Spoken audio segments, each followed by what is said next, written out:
Bob Mallard, founding member of Native Fish Coalition. I'm a member at large of our national board and on the Maine board. Floods Pond, we're 15 miles from Bangor. We're less than a 4-hour ride from Boston. We're 6 to 8 hours from New York City. It's home to rare Arctic char. Arctic char, they're not heavily sought by anglers, and that's part of the problem, is people tend to pay more attention, at least in the fish world, to things they can fish for. And one of the things we're trying to do is draw our attention to the fact that these fish are a worthy game species, and while we don't encourage exploitation, we do know that unlike birds and mammals, fish need friends, and the best friends for fish are often fishermen. And money comes from the fishing community. And they fight harder than brook trout. They're beautiful fish. They're found in some of the most pristine water in the state. We've been here 3 times with the University of Maine studying and handling these fish.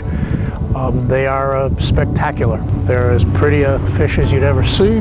They're powerful, they're wild, they're different. And this project is, it's the one place that we can monitor this Arctic char population without the interference of angling.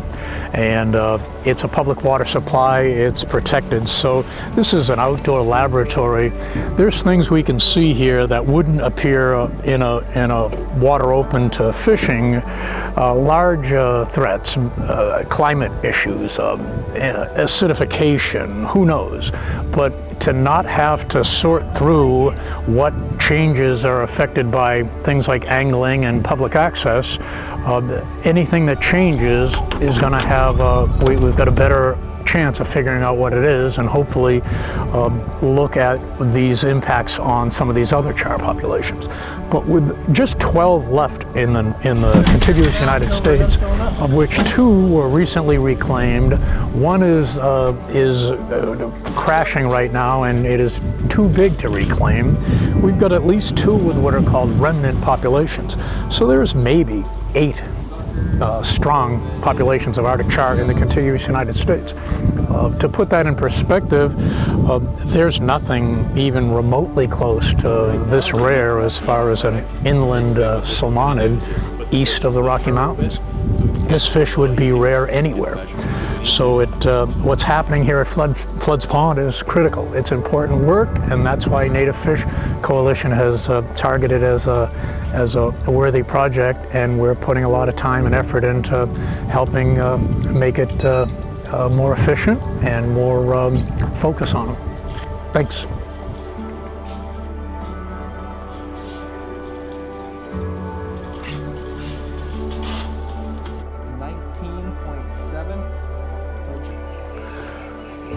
Hi, my name's Ted Williams. I'm the National Chair of the Native Fish Coalition, and I'd like to talk about Arctic char and why they're important. Arctic char are the most northern salmonid that there is, limited only by ice in the north and by 45 degrees latitude in the south.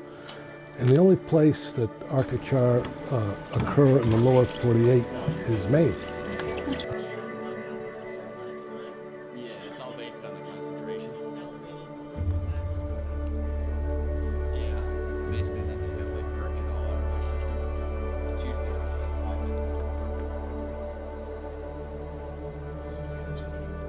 I'm Emily Bastian. I'm the chair of the Maine chapter of Native Fish Coalition.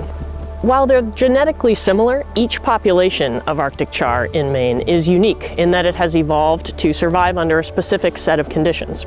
Therefore, each population is worthy of protection and unique. What one population that may do well in one water may not do so well in another water.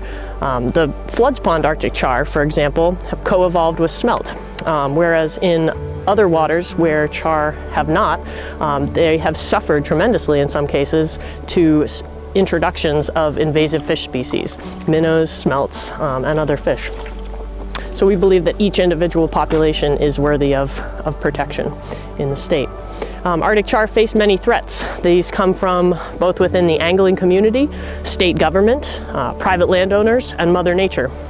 These threats would include, but not limited to, state-sponsored stocking of landlocked salmon, lake trout, brook trout, even smelt introductions of invasive fish species, minnows, including smelt, angler exploitation, the use of live fish as bait, road and boat launch building, a lack of really good data, population status data on Arctic char populations throughout the state, and then climate change as well.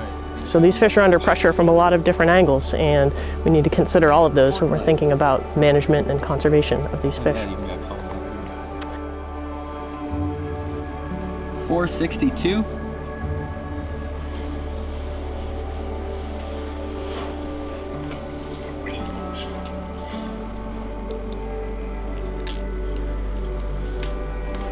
Jaw width.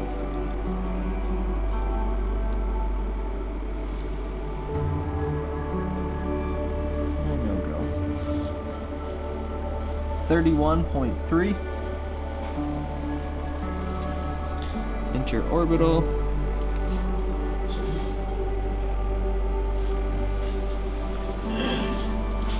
31.4.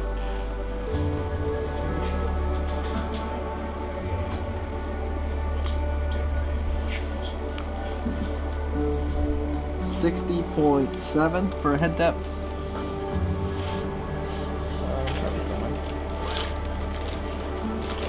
.9 even. My name is Fred Kirschus. I worked with inland fisheries and wildlife for about 30 years, and the Arctic char project here at Floods Pond was one of several projects I worked on for the agency.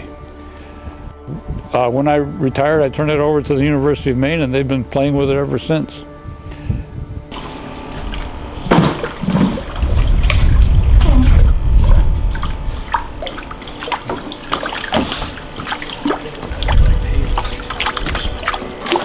Dr. Mike Kinnison from the University of Maine. I'm a professor of evolutionary applications, and I study fish population dynamics, particularly how fish populations adapt to human influences on the environment. So conserving something like these Arctic char populations means conserving those fish in their real communities. It's that match of the community and the unique adaptations and features of those populations that come together to give that diversity that we have in the species here in Maine.